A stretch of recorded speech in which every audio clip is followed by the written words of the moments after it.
ሰላም ሰላም ሰላም ውድ የቻናሌ ቤተሰቦች እንዴት ናችሁልኝ? እኔ በጣም ደህና ነኝ። ዛሬ የምንጎበኘው አዲስ ፕሮጀክት ነው የምናየው። ከዚህ ከፍሬንድሺፕ ወይም ደግሞ ከአለም ሲኒማ ተነስተን በቀጥታ ወደ ኤድና ሞል አቅጣጫ ድረስ እየተሰራ ያለውን የኮሪደር ልማትንና እንደዚሁም ደግሞ ከቦሌ ሩዋንዳ እስከ አትላስ ድረስ ያሉትን ሁለቱም ፕሮጀክቶች እናያለን። ያው ጥያቄ ጠይቁኝ ነበር፣ እነዚህ ፕሮጀክቶች እዚህ አካባቢ እየተሰራ ነው አሳየን የምትሉኝ ነበራችሁና አንዳንዶቻችሁ በእርግጥ ከቦሌ ሩዋንዳ እስከ ውሃ ልማት በቺቺኒ ያደርገህ ማለት ነው እስከዛ ድረስ ያለውን አሳየን ያላችሁኝም ነበራችሁ። እንደገና ደግሞ ከኤድና ሞል ተነስተህ እስከ ፍሬንድሺፕ ያለው ወይም ደግሞ አሁን እየሄድን ያለንበት አቅጣጫ ማለት ነው ይሄኛውን ፕሮጀክት እንዳሳያችሁ የምትጠይቁኝ ነበራችሁ። እንደገና ደግሞ ከዚህ ከቦሌ መድኃኔዓለም ጎን ወደ ሞኢንኮ የሚያስወጣውን መንገድ እዛ አካባቢ ስላለውን ምን አዲስ ነገር አለ ብላችሁኛል። እነሱን ደግሞ ሌላ ቀን እናየዋለን። ለማንኛውም ዛሬ እነዚህ ሁለቱም ፕሮጀክቶች እናያለን ማለት ነው። ያው እንደምትመለከቱት ይሄኛው አስፋልት በተለይ ከዚህ ከቦሌ ብራስ ወደ አትላስ ድረስ በሚሰራው ዋናው መንገድ ላይ ባለው ፕሮጀክት እሱን ስናይ በላይኛው በኩል ጫፍ ላይ የተወሰነ እክል ፊቴና ዙሪያ የተወሰነ አሳይቻችሁ ነበር። ነገር ግን ይሄኛው አሁን ሰፋ አድርገው እያስፋፉት ነው የሚገኙት። በጣም ትንሽ ደግሞ ጠባብ የሚባል መንገድ ብቻ ነበር የነበረው። ከዚህ በፊት እንዳልኳችሁ ወደ አንድ አቅጣጫ ብቻ እንዲሆን በፊት ላይ ወደዚህ ወደ ከተነሳንበት ወደ መድኃኔዓለም አቅጣጫ ወይም ደግሞ ወደ ኤድና ሞል እንደዚሁም ደግሞ ከኤድና ሞል ወደዚህ ወደ ተነሳንበት ሁለቱም አቅጣጫ አገልግሎት ይሰጥ ነበር ለመኪናዎች ማለት ነው። አሁን ላይ ከሆነ ጊዜ በኋላ በጣም ሲጨናነቅ አንድ አቅጣጫ ብቻ እንዲሆን አድርገውት ነበር። ከመድኃኔዓለም ተነስቶ ወደ ፍሬንድሺፕ አቅጣጫ ብቻ እንዲሄዱ ማለት ነው። አሁን ደግሞ እንግዲህ ኮሪደር ጀምሮታልና ያው እዚያም እንደምትመለከቱት የሚፈራረሱ ቤቶች አሉ። እዚህ አሁን የደረስንበት እዚህ ኮሪያ ኤምባሲ ጋር ነው ያለ ነው። እዚህኛው መንገድ ጋር ኮሪያ ኤምባሲ እዚህም ደግሞ ሴራሊዮን ኤምባሲ የመሳሰሉ እንትኖች አሉ። ከዛ ውጭ ደግሞ ኢስታንቡል ሬስቶራንት የሚገኙበት ነው። ከዛ ውጭ በደንብ የሚታወቀው ይሄኛው ሰፈር በትልልቅ ሆቴሎች መገኛነቱ ነው። የመዝናኛ ቤቶች በርከት ያሉ መዝናኛ ቤቶች አሉ።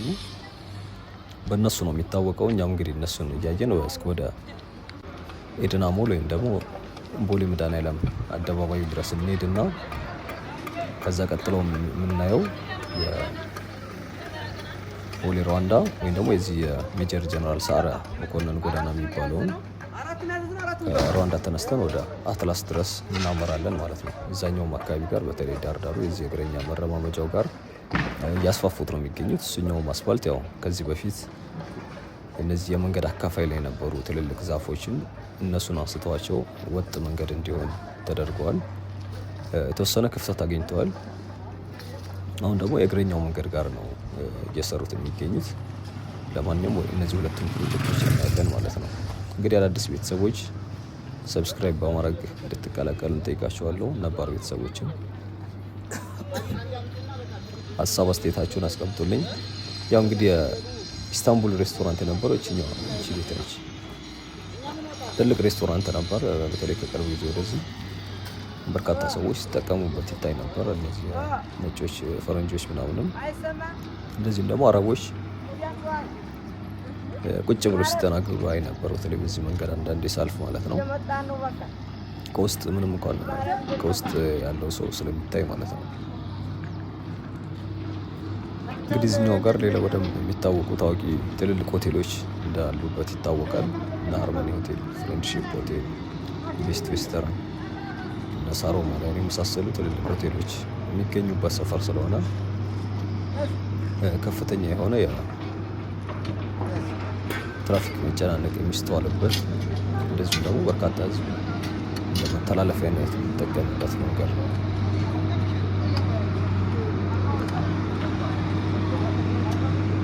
እንግዲህ ያኛው መንገድ በተመሳሳይ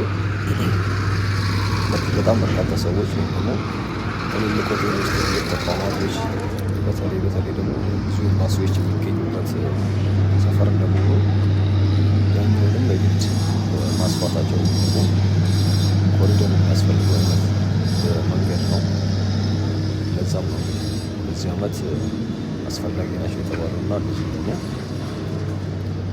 ከፍተኛ የሆነ የህዝቡ ጥያቄ ያለበት ኮሪደሮች ናቸው የሚሰሩት ተብሎ ነበረ ባለፈው የአዲስ አበባ ከተማ ምክር ቤት ፕሬዘንቴሽን ላይ እንደሰማሁት ማለት ነው።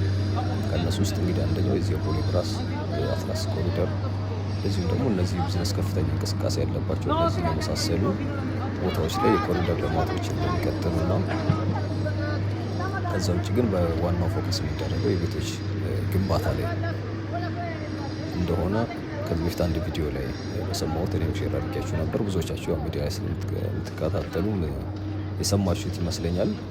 እንግዲህ እነዚህ ናቸው አሁን ላይ የሚሰሩ የኮሪደር ልማቶች። ያው ከ22 ማዞሪያ ወደ ቦሌ መድኃኔዓለም ያለው፣ እንደዚሁም ደግሞ ከእንግሊዝ ኤምባሲ እስከ ጎላጎል 22 ማዞሪያ ድረስ ያሉት እነዚህ ሁለቱ ፕሮጀክቶች ያው ኮሪደር አይደሉም፣ ሙሉ የመንገድ ግንባታ ናቸው። ሌላ እየተገነባ የሚገኝ በዚህ ሰዓት ያለ ሰፈር ምናልባት አንደኛው የዚህ የአየር ጤና ወደ ወለቴ የሚወስደው መንገድ፣ እሱን አንድ ያሳይቻቸዋለሁኝ። እሱኛውም ሙሉ የመንገድ ግንባታ ነው የሚሰራው። ከዛ ውጭ ወደዚህ ወደ አያት ጣፎ አካባቢ የሚሰሩ የመንገድ ግንባታዎች አሉ። እነዚህ ያው ከኮሪደር ሳይሆኑ የመንገድ ግንባታዎች ናቸው። ኮሪደር የሚላቸው የሚችሉት አካባቢ ዙሪያ ያሉት እና አሁን እያየ ነው ያለነው ፕሮጀክቶች ናቸው። ወዲያውኑ በገስት ስተርነት ስር እያለፉ ነው የሚገኙ ከፍተኛ የሆነ የሰው መጨናነቅ እንደዚሁም ደግሞ የግንባታ ላይ ስለሆነ ምናልባት ፍንጣሪ እንትን እንዳይልም ሰዎች ጥንቃቄ እያደረጉ ሲሯሯጡ ልታዩ ትችላላችሁ። በመኪና ወረዳ አያልፍም ለተወሰኑ ቀናቶች። ነገር ዋናው መንገድም መኪና እያለፈበት አይደለም። ትናንትና ያየ ነው ማለት ነው። ከዚህ ከአትላስ ተነስተን እስከ ቦሌ ብራስ ወይም ደግሞ ቦሌ ድልድይ ድረስ ነበረ የኮሪደር ልማቱን ነበረ ያየነው። እሱኛው ኦልሞስት እየተጠናቀቀ ነው የሚገኘው። ምናልባት በጣም በአጭር ቀናቶች ውስጥ ክፍት እንደሚሆን አያጠራጥርም። እንግዲህ ምናልባት ዛሬ ቀረጸው ረጋ ያላለ ወይም ደግሞ በደንብ የሚታይ ላይሆን ይችላል። እንደምታዩት በህንፃዎች መሀል የተከበበ እንደዚሁም ደግሞ ያን ያክል ብርሃን የሚያገኝ ሰፈር ቦታ አይደለም። በነገራችን ላይ በግራም በቀኝ ትልልቅ ህንፃዎች ስላሉት መንገዷ ደግሞ ጠባብ ስለሆነች ትንሽ ለመቅረጽ የማይመችም። እንደገና ደግሞ ግን በስርዓት እንኳን ወክ ለማድረግ ምቹ ስላልሆነ እንደጠበቃችሁት ወይም ደግሞ እንደ ሌላ ቀን ኳሊቲ ያለው እንትን ላይሆን ይችላል።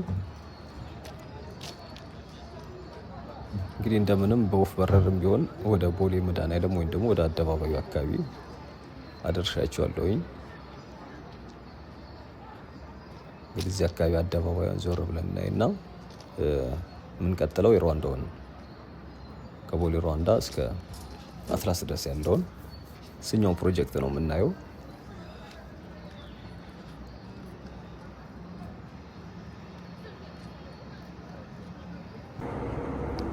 እንግዲህ የቦሌ ሩዋንዳው ቀጥለናል። ጅቡቲ ኤምባሲ ጋር ነኝ የተነሳሁት። እንደምትመለከቱት በዚህ በግራ በኩል ወደ ጅቡቲ ኤምባሲ መግቢያ፣ እንደዚሁም ደግሞ የኩዌት ኤምባሲ እንዲሁም የወንጌል አማኞች አብያተ ክርስቲያናት ህብረት ያለበት በዚህ ወደ ውስጥ በግራ በኩል መታጠፊያውን መኪናው በምትወጣበት በኩል ነው ያለው። እንግዲህ ቀጥታ ወደ አትላስ ነው የምንሄደው። ዙሪያውን የተወሰነ መልከት ለማድረግ ያክል ከኋላችን የቀረን ኦልሬዲ ያላየነው ምን አለ ብዙም አዲስ ነገር ያለው እንትን አይደለም። ጫፉ ላይ ያሉ አንድ ሬስቶራንት አለች ከዚህ ከድልድዩ ወይም ደግሞ ሜጀር ጀነራል ሳረ መኮንን ፓርኳ አለች። ከዛ ውጪ ይህ ነው የሚባል ልናየው የምንችለው ነገር የለም። ማይክሮ ፋይናንስ አለ እዚህ ጋር አንድ ንስር። ከሱ አለፍ ብላችሁ ደግሞ እሱ ስር ላይ አንድ ባህኢ ቤተ እምነት የሚባል አለ። እንደሆነ ማለት ቤተ እምነት ነው፣ እምነት ተቋም ነው፣ ግን አዲስ ነው፣ ወጣ ያለ ነው። ምን እንደሆነ በእርግጥ እኔ አላውቅም። ምናልባት የምታውቁት ካላችሁ ኮመንት ላይ ልታስቀምጡልኝ ትችላላችሁ። የተወሰነ ቀን በዛ ሳልፍ በእርግጥ ሰውም አላይም፣ ግን ባህኢ ቤተ እምነት የሚል አለ የተጻፈበት፣ እንደዛ የሚል አይቻለሁኝ። ምናልባት ብዙዎቻችሁ በዚህ ያለፋችሁ ካላችሁ ልታውቁ ትችላላችሁ፣ ወይ ደግሞ የእምነቱ ተከታይ የሆነ ሰው ሊነግረን ይችላል ማለት ነው። ለማንኛውም ያው አስፋልቱ ይሄኛው ዋናው መንገዱ ይሄ መኪና መተላለፊያው ማለት ነው። አዲስ ነገር የለውም። እንግዲህ መሀል አካፋይ የነበሩ ዛፎች ከተወሰኑ ምናልባት ወር ሊሆን ይችላል ቀናት በፊት ኦልሬዲ ጨርሰውታል። ዛፎች ነበሩ መሀል ላይ ወደ ላይ እና ወደ ታች የሚወርዱ መኪኖችን መለያ ማለት ነው። እሱኛውን አንስተውት ወጥ አድርገውታል። ከዛ ውጭ በዚህ በግራና በቀኝ በኩል ከሚሰሩት የነዚህ የእግረኛ መተላለፊያ መንገዶች ውጭ መሀል አስፋልቱን አልናኩትም ወይም ደግሞ ሰርቪስ እየሰጠ ነው አሁንም ማለት ነው። እንግዲህ ትልልቅ ገስት ሃውሶች እንደዚሁም ደግሞ ሆቴሎች የሚገኙበት ሰፈር ነው። ይሄኛው ልክ ቅድም እንዳየ ነው የዚህ ፍሬንድሺፕ እስከ ኤድና ሞል ድረስ ያለው አቋራጭ አስፋልት ሁሉ ይሄኛውም ትልልቅ ተቋማቶች የሚበዙበት ነው። እንግዲህ ኤምባሲዎች ብያችሁ ነበረ። ሌላው እዚህ ጋም የደቡብ ሱዳን እንደዚሁም ደግሞ የዳኒሽ ኤምባሲዎች በዚህኛው በኩል ይገኛሉ። በተለይ ያው መንደሩን ውስጥ በጣም ሴኪር እንደዚሁም ደግሞ ደህና የሚባሉ አይነት ሰፈር ነው። እንደ ሌላ ቦታ ወይም ደግሞ እንደ ሌሎች ሰፈሮች መኖሪያ ብቻ ሳይሆን ትልልቅ ኤንጂኦዎች፣ ኤምባሲዎች እንደዚሁም ደግሞ ትልልቅ መስሪያ ቤቶች ጭምር የሚገኙበት ነው እና ሰፈሩ ሞቅ ያለ ወይም ደግሞ በጣም ሴኪር የሆነ እና የሆነ ሞደርን አይነት ሰፈር ነው። እንግዲህ እዚች ጋር አንዲት ቤት ነበረች ትዝ ይለኛል።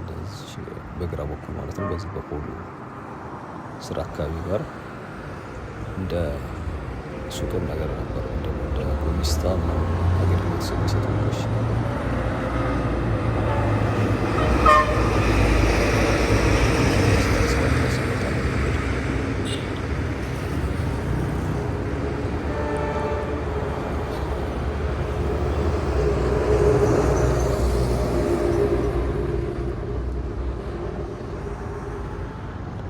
እንግዲህ እዚች ቦታ ላይ ነው ያልኳችሁ ቤቶቹ የነበሩት።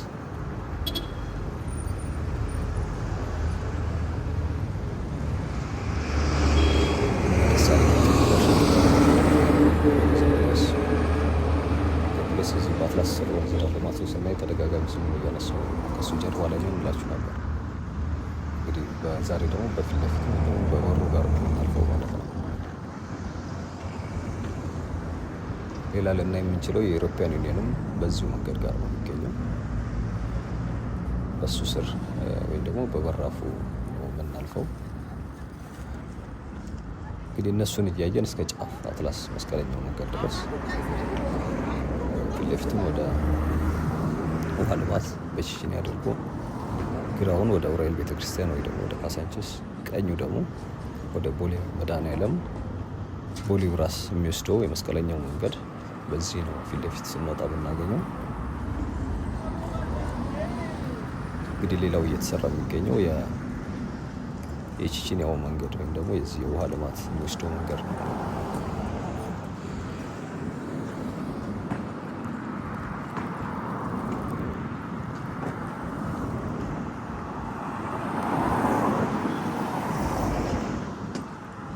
እንግዲህ እዚህኛው ሰፈር ሌላው ከሆቴሎች ባሻገር እንደዚህ የጥበብ ወይም ደግሞ የቅርጻ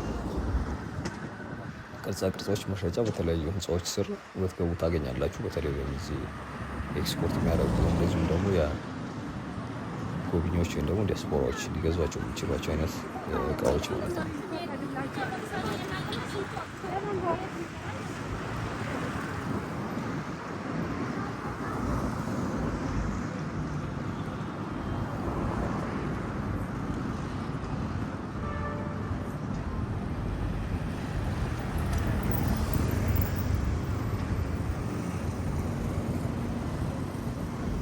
የተወሰነ ዳር ላይ ልክ እንደዚህ የፈራረሱ ቤቶች እናያለን።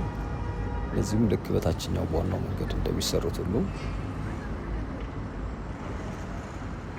ለአንዳንድ ለዚህ ለፐብሊክ ስፔስ ወይ ደግሞ ለግሪን ኤሪያ ወይ ደግሞ ለህፃናት መጫወቻ አንደኛ አይነት እንትኖች በኮሪደር በተሰራባቸው መንገዶች ላይ የተለመዱ ስለሆኑ እነሱ ሊሰሩባቸው የሚችሉት ነው። ስለዚህኛው መንገድ ዲቴል የሰማሁት ዜና ላይ ወይ ደግሞ መረጃ የለኝም።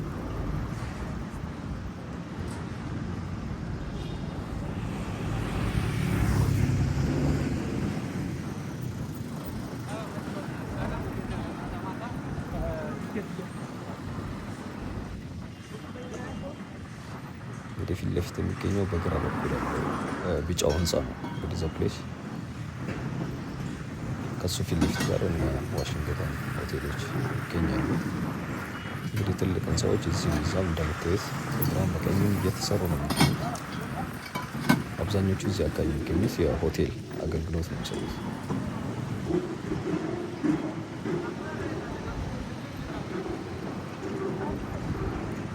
እንግዲህ በዚህ መስመር በብዛት መዝናኛ ቤቶች ናቸው የሚበዙት።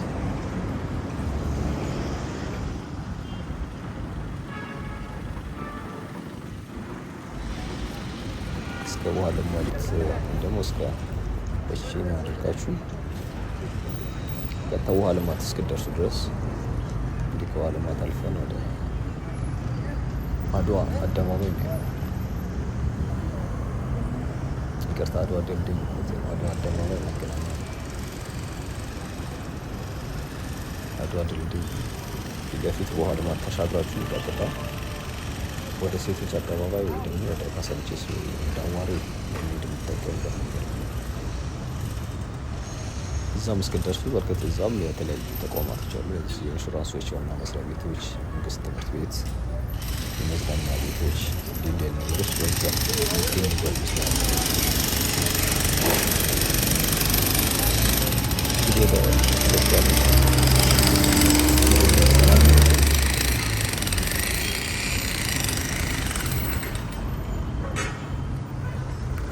በፊት ለፊት የሚገኘው ደሳለኝ ሆቴል ነው። እንግዲህ እዚህ ሰፈር ስመጣ ነው ደሳለኝ ሆቴል ልክ እንደ አትላስ ሆቴል ነው ሰፈሩ። አትላስ ይባላል። ላይ ስመጣ መስቀለኛ መንገድ ጋር እንዳለው ማለት ነው። ደሳለኝ ሆቴል ለቀኝ በኩል ማለት ነው። በዚህ ነው አሁን ወኪ ያደረጉ የሚገኘው በኢሮፒያን ዩኒየን መስሪያ ቤት በራፍ ላይ ነው። እንግዲህ ለዛሬ እኔ ሀሳቤን ጨርሻለሁ። ከዚህ በላይ የምላችሁ ሀሳብ የለኝም። እየተሰሩ ያሉትን የዚህ መንገድ ዳር ፕሮጀክቶችን እያየን እንግዲህ ከዚህ በኋላ አለፍ ና የምንችለው ልክ እየተቆፋፈረ ያለ የወክ ማድረጊያ መንገዶች ወይም ደግሞ የዚህ እግረኛ መንገዶች ጋር የሚሰሩ ከዛ ውጭ ደግሞ አትላስ መስቀለኛ መንገድ ጋር ያሉትን ዙሪያ ላይ የሚሰሩ አረንጓዴ ስፍራ እንደዚሁ ደግሞ የኮሪደሩ ፓርት ተንተርሰው የሚሰሩ ፕሮጀክቶችን እነሱን አይተን የዛሬ ጉብኝታችን የምናጠናቅቀው። እዛ እስክንደርስ ምናልባት በዚህ በኩል አንድ ባሮች ነበሩ በተለይ አርቲስቶች የሚዘፍኑበት እዛም አካባቢ በዚህ ወጣ እንዳልን ማለት ነው። እሱም አካባቢ እየፈረሱ ያሉ ቤቶችን አይቻለሁ። በተለይ እዚህ ዳር ዳር ላይ ያሉትን ማለት ነው። እነሱን አይተን የዛሬ ጉብኝታችንን በቀጥታ ወደ አትላስ ጋር እናጠናቅቃለን። እንግዲህ በራፍ ጋር ነው ያለነው። ቀጥሎ ወደ መዳረሻችን ነው የምናቀነው። በድምጽ እዚሁ ጋር አቆማለሁኝ። በምስል አብረን ነው የምንቀጥለው። እስከቻላችሁ ድረስ አብራችሁ ትይዛለሁ።